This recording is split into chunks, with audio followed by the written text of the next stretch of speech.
All right, so after you have the surface of the mountaintop, which I've already provided for you, let me show you where you can get this. So if you go to, let's see, the class folder, Fall Arc 121, under the folder Mountain Retreat, you'll find this file.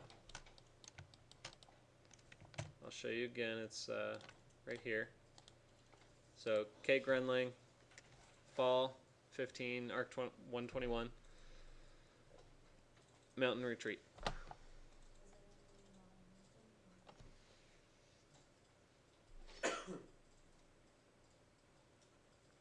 So this is the file that you're going to have access to. It's very, very large. So here's what we've got to do, right? If you look at it in the top view and you do a distance command from one side to the other, you'll see that it's 21,411 feet long.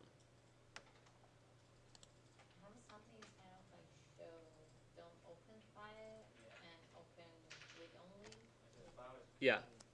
Open read only just means that I already have it open, so you cannot save over the file that I have because I own it. And so you'll have to just save as. You can say yes, open the file read only, and then save as to a location in your folder. No, I was just showing you. So if you type in distance and you go from one point to the next, you'll see that it's 21,411 feet long. So it's essentially 4 miles long. It's huge. So the other thing that you're going to see is with our program type, our program is only 1,600 square feet-ish. So if I did a building that was exactly 1,600 square feet square, and I did it right down here, so I'm just showing you right now. You don't have to do this. 40 feet by 40 feet by 20 feet tall. Our building is really, really, really small. Yeah, so it is incredibly small. And what we're going to have to do is figure out where on this ridiculously large mountain we're going to place it. And if that actually counts for anything, this mountain right now is half of the actual size of that landscape. So really it's twice as big. But anyway, so our first step, at least what I want to do for us, is get the contours, right? So do you guys know what contours are? All right, so the contours of a site. I don't have much room to write anything on the board, so I'll pull something else up here.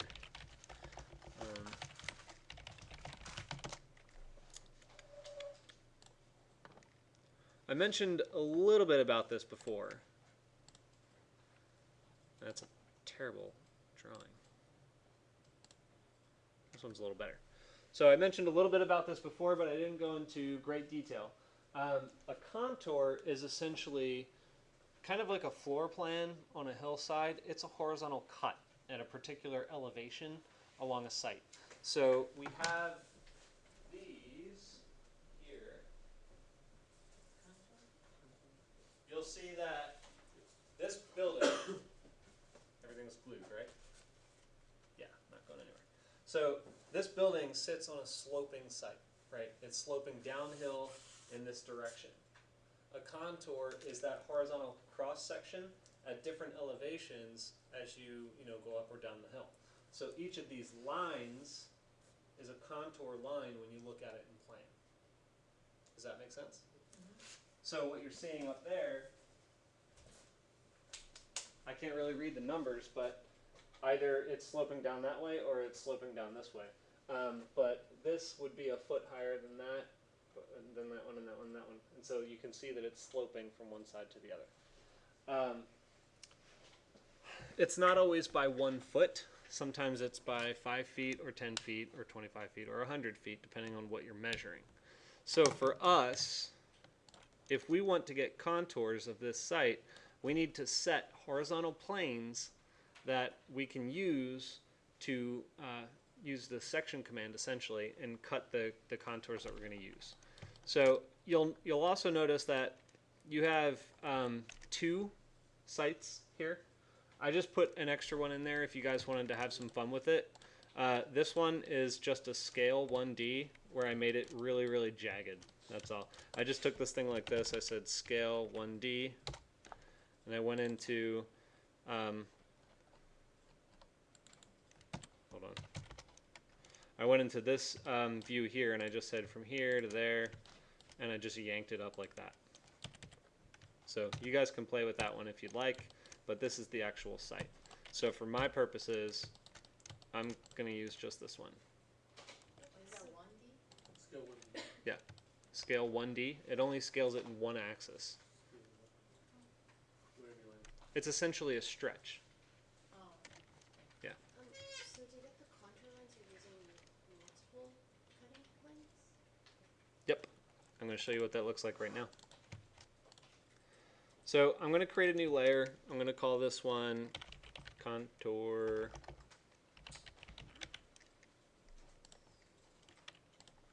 I'll make it blue. And this one you should follow along with me on. This is one we all have to actually do. So I'm going to essentially just draw in the top view a plane that goes around the whole site. It doesn't have to be exact. You can just kind of put it around like that. Oh, where is it? Where is it? Oh, holy moly. Alright, so I've got some issues with these things not being at the origin, so I'm just going to move them back to the origin. So I'm going to move, and I'm going to grab this point. You guys will probably have to do this too. 0, 0, 0. Then I'll do the same thing over here. Move here, 0, 0, 0. Then here's my little house. You guys don't have that, but I'm going to delete mine.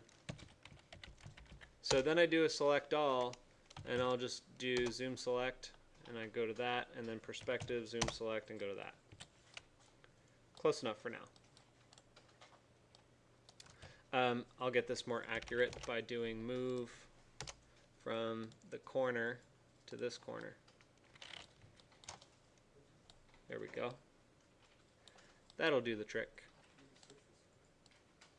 So now I'm just going to adjust that so that it sits underneath. Okay, so I know that's going to be a little bit of a challenge for you guys. To clean that up, I'll go back and I'll show you again. Sorry, can you step back? Like, what did you do with you had 2 and now you only have 1 site? Oh, I just deleted the really jagged one because that's not the one I want to work on. I put that in there and I gave you guys something fun to play around with if you wanted to. If you want to put it on a more jagged mountain.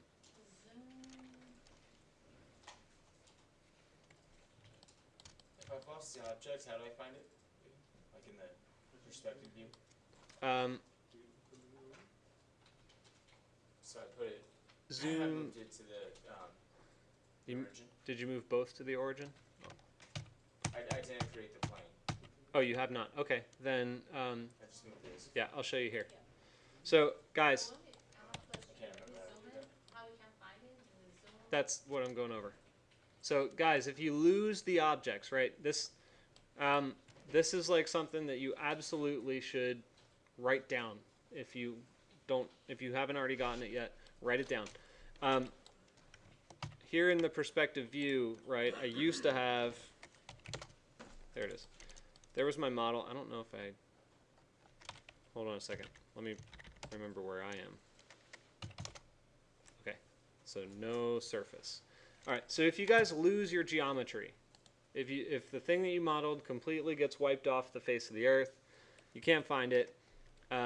Like if I take this object and I move, and I grab the corner and I say 0, 0, 0, oops, right, moved it to the origin. Now I can't find it for the life of me. right? I'm looking around. There's no model. The good thing is, even if you can't see it in any of your views, let's assume that's gone, this is gone, that's gone, right? Can't see it anywhere. You can do SELALL. That means select all. And it selects all the geometry in your model. The next step is you have to do zoom select, ZS, in each of the views that you want to pull that information up in. So I've got the right view selected right now, and I type ZS and hit enter. There we go. What? Oh, that's weird. ZS. That's weird. Can you find it on, what happened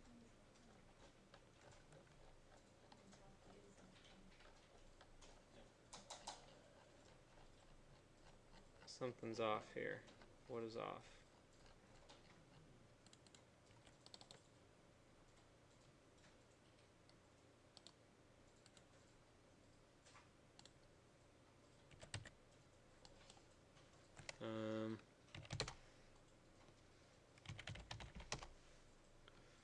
One extrusion, one surface. Oh, I have my house in there. That's why. Okay. Select.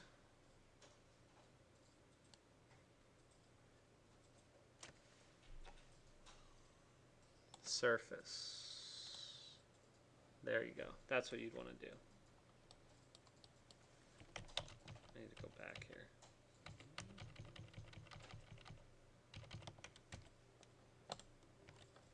Oops. I'm freezing me. Okay.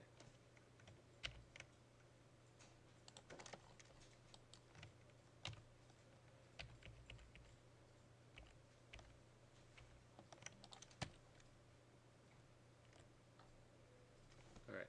Now, one extrusion, 3 surfaces. Zoom select. Alright. There we go. There's my extrusion. Get rid of that. Get rid of that. Let me just double check. So basically, if you lose it all, you're essentially gonna have different types of elements in your model. So when I did SELALL, I had one surface and one extrusion, and that was because I actually modeled that tiny little house in the corner, and I forgot to delete it. So you can do select poly surface, and it will get rid of it for you. Or you can type in SEL SRF, and it'll select all of your surfaces, which is different than a poly surface. So that's kind of a way to get around that. I had a unique situation. You guys probably did not model that little block. So anyway, let me just verify that my scale is still correct after, let's see, there it goes, yes, enter. Yeah, all right, I'm good to go. Get rid of that. All right, so I'm going to move this thing to the origin. I'm going to move it there, and I'm going to say 0, 0, 0. And then it's gone, so I type in ZS. And then go to each of the same, select it, go there, hit enter, there, enter, and it comes up. What about finding like the actual like origin point? I know normally there's like a little grid for arrows. I usually turn my grids off. But if I wanted to turn it back on, I would type in grid, and I would say, oh, you know what? Mine is there. It's just really small. There it is. I usually just turn them off. So anyway, let's get back to business here, guys. I said I created a new layer, and I called this one contour. I made it blue. And I just created a 4-point surface around the mountaintop. I'll put that on the correct layer. Contour. All right, so here's the kicker, guys. We need to essentially figure out how many subdivisions we want to measure in order to analyze this. Okay, so I'm looking at it now in the right view. And if I do a distance command, and I'm just going to start, here at the end, and I'm going to approximate roughly how tall it is. So I've got roughly 3,031 feet of elevation in that mountain. So I don't want to do every foot of elevation gain because it'll be way too many lines. I have 3,000 contour lines on a very small drawing. So what I'm going to do is I'll probably do every 50 feet to get started with and see what it looks like and understand the implication, and then we'll go on from there. So if it's 50 feet, I'm essentially going to have 61. Yeah, I'll have 61 of these planes that are going to be offset, right? So I can just do array is probably going to be the best rather than offset surface 61 times. So I can say array, and I'll select this surface and hit enter. So the number in the x direction is how many? 1. And in the y direction? 61.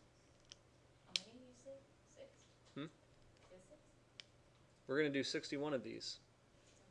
26. Why is it 1? Y is still 1. Yeah, because it's z. Z is going to 6. Yeah, z is going up. So z is where we're going to type in 61. And then the spacing is 50 feet. So that's what you're getting. It looks like we actually need a little bit more to get the mountaintop there. My estimation was not correct. So I'll change that to 55. Mine is 50. It's kind of like... It won't be exactly the same for you. It might be fine. It depends on how you're set up. Mine is cut out. 50 feet? 50, yeah. So it's just going to look like a big blue box. And if you look at it in this view, you'll see a whole bunch of blue lines that are, spanning across the mountain. Did you make it, your model, did you scale it? Did you make it smaller? Your model, if you type in a distance and you go from this point to that point, it should be about 21 to 22,000 square feet. Or I'm sorry, 21 to 22,000 feet long.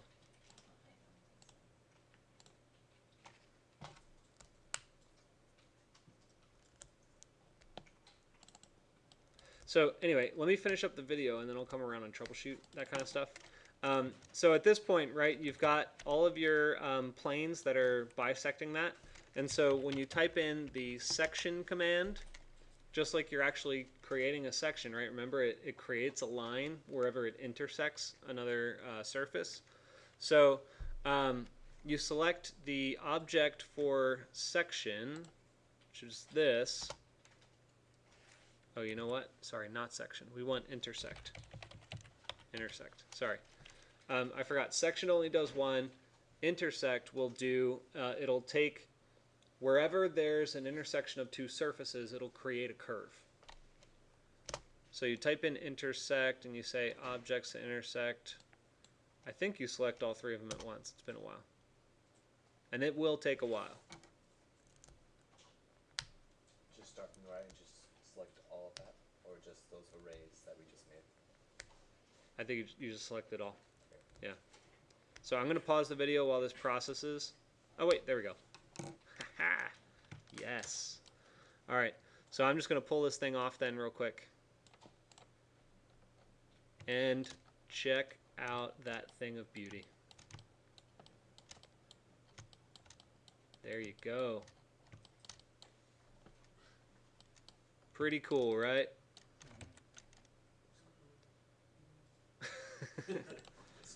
I think this is pretty awesome.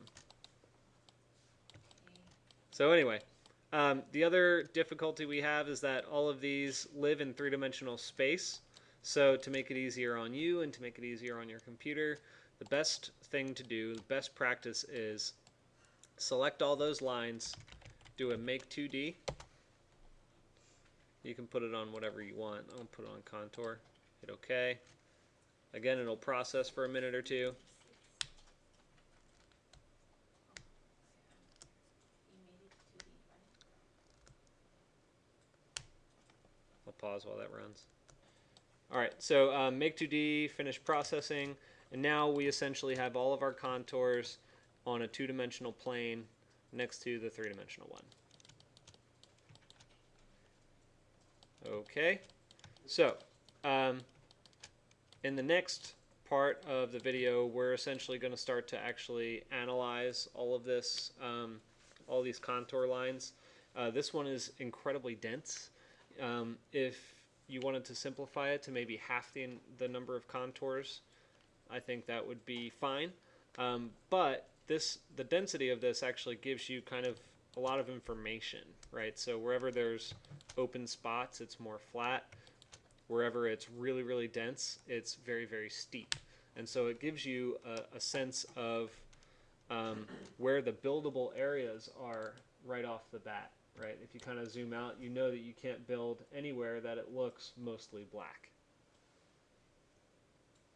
So, yeah, we'll move into Illustrator in the next video. What questions do you have? How come you, well, at least for mine, like, and it looked like in yours too, when you did the arrays, it didn't go past the very top of the mountain? Like, there's still a little bit of the mountain peeking out, but how come you don't? Go all the way up? Yeah. Because all I really need is just high enough to the point where like the next one is not going to cross the surface of the mountain, because that's not going to calculate a curve anyway. So what you could do is just estimate high and have a few go past it.